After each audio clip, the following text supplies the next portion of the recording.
I wanted some fried dumplings so badly, so I went to the Caribbean store to get me the fried dumpling mix. In other countries, they call it Johnny cakes, but in Jamaica, we call it fried dumpling. And I could make it myself without the mix. All I would need is some flour, some baking powder, and a pinch of salt, and I could make it. But I feel like my fried dumplings come out better when I make it with this mix. And initially, you see me have the spoon there, and you're probably saying, why are you using a spoon? I don't like to get my hands dirty. So I like to use initially, whenever I have any flour mix, to start off with a spoon. And then eventually, I then put my hands in it. Okay? So the mix tells you on the back that you need to put some milk in there. So I put some milk in there, and I realized it tells you to add more if needed. So I added more, and I was mixing it around. But I always like to add a little bit something extra, which I like to add a little bit of butter or margarine. This is what I learned from my great grand aunt, actually. She taught me that. And it just gives it a more biscuity type taste, but you can't put a lot. You could just put a little bit. And you see, I don't use no measuring spoon or measuring apparatus. I just go by what I know. So I added a little bit. I'm going to add a little bit of butter, but first I'm going to you could warm it up on the stove, or I do it in the microwave, and then I just pour that sucker in there.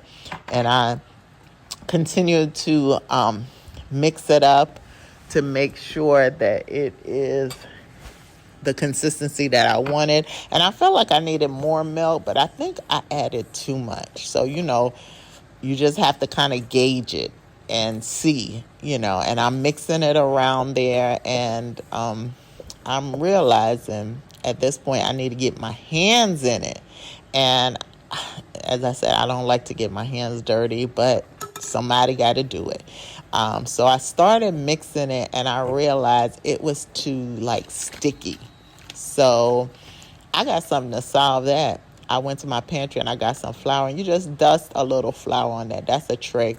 And you see, that's all-purpose flour. I'm not loyal to any brands. It could be any brand of flour. Oh, my camera fell. Let me adjust it. But it could be any brand of flour.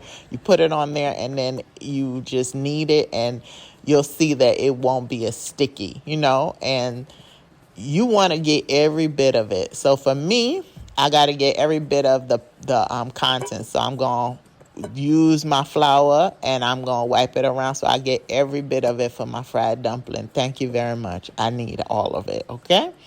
So once I got it to a good consistency, then I'm going to pinch a piece off. That's what we say. Or you could take a little piece of the dough, and you'll want to roll it, gal, roll it, gal. Oh, control it, gal. And you want to make it in a ball, and then you want to make it in a round shape.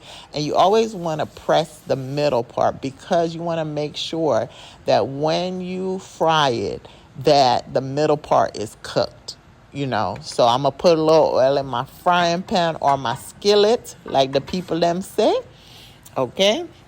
And I'm going to take this perfect size dumpling and put it in the frying pan. Now, for all the big back and the big belly, like myself, okay? We're going to roll it. Now, see, we're going to do like the song say, roll it, gal, oh, control it, gal. And if you just try to do it with one hand, it's not going to come out to the same shape and size that you need. And you don't want it to be too big of a dumpling, even though I love a big fried dumpling. But sometimes it won't cook in the middle. So you have to make sure you mash it in the middle. You press it in the middle so that it can cook good. And sometimes when it's too big, I gotta cook it on the sides just to make sure it's cooked all the way around. And there I got all my dumplings in there, and I'm frying them up. And you're going to want to flip it right to the other side, and you see that crust that's on there. That is what we're looking for. That makes it a perfect dumpling. You know it's perfect. And I always put it on high heat. Don't be like me, because you'll burn up your food, honey. And I've done that before. So you want to flip it and you want to cook it on both sides. And as I said, if it's too big, sometimes you have to get the sides done. And sometimes I turn it on the side so that it could cook all the way. Because you don't want to give nobody no raw dough. Now, we don't want to hurt nobody, okay? We want people to love our food. So there it was. I was flipping it around, and a fried dumpling is good with ackee and saltfish, or some meat with some sauce, so you could sop it up. And then in the end, it should look like this. Delicious.